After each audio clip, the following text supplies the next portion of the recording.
Hey there, YTPC.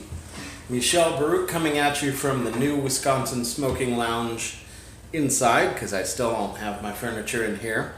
But that's okay. I've got a couch coming, hopefully tomorrow or Friday maybe.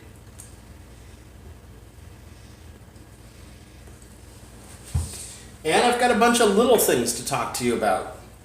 So first of all, I am smoking a little Boswells Raspberry Cream, which was gifted to me way back in fall by Natalie and Keith, also known as X-Gun X, Smoking X-Gun X. There you go. You know, you guys haven't been on the YTPC very much lately, so I haven't had a good practice saying your name. That's a hint.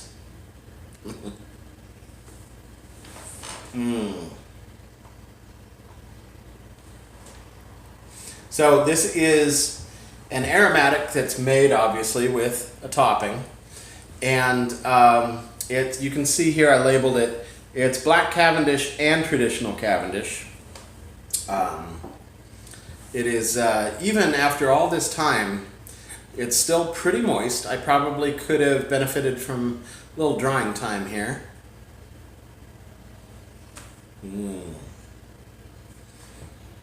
This is dessert. Anyway, so I'm smoking it in. Something I acquired at the Chicagoland Pipe Show that was this weekend. Here you can see it's a Dr. Graybow Viscount.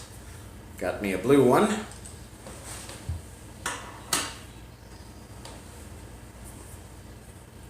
And the other thing I acquired was this beautiful Fiesta Red Dr. Graybow Adjustomatic.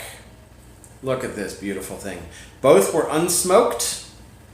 There was actually a big bin of these and some Yellow Bowl and some Medico that were available. The story that was told, ooh, what's going on here?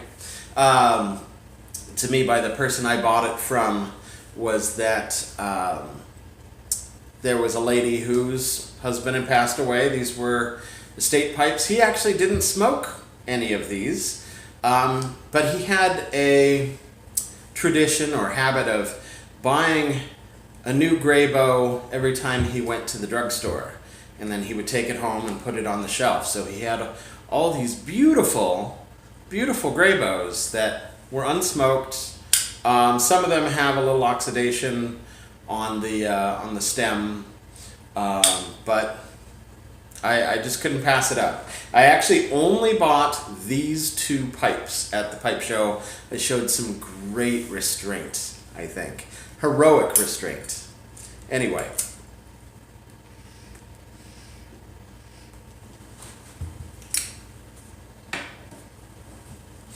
Also, I have to say, since I'm talking about the Chicagoland Pipe Show, it was a great time. I really, really regret missing it last year. I just was aware of it too late. And this year, I almost let it get by me again. And I'm so thrilled I went, because I got to meet some of my favorite people that I hadn't met in real life. I got to meet Jake, Ziggy Num Nums. And of course, I got to meet Andrew Sirigliano, who I didn't know was going to be there, and he didn't know I was going to be there. We just happened to run into each other, and it was amazing. He, of course, is one of the first people I ever knew on the YTPC. I think he might have been the very first person I ever did any sort of trading with. We started about the same time. I think he started just a little before me, if we're being truthful.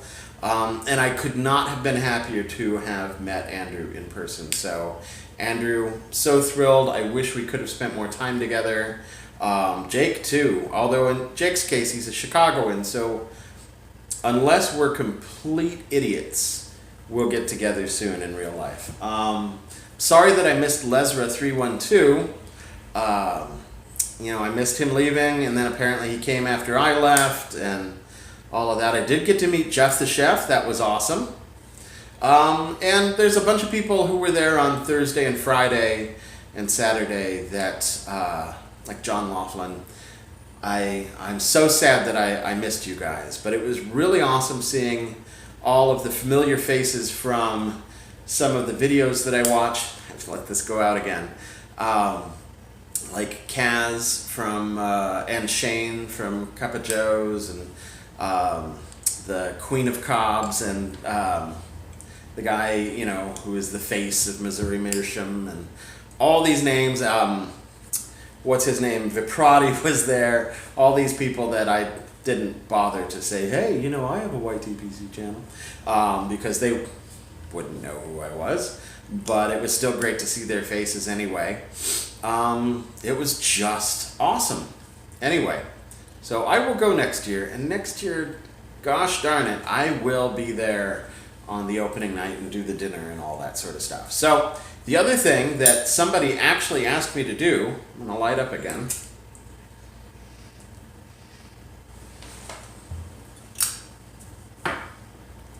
There was a request for me to give a little spiel on my instruments here. I posted pictures of these guys on Instagram.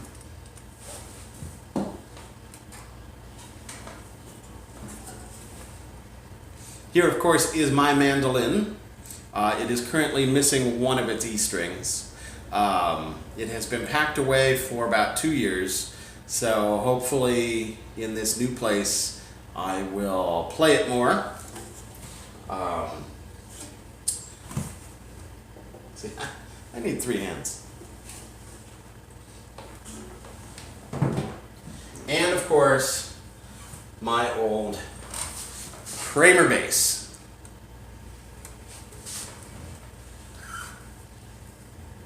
With the kick-ass split fork head. This is heavy. This is a heavy bass. Back in my youth, I used to play this on stage. I have literally not touched it in 20 years.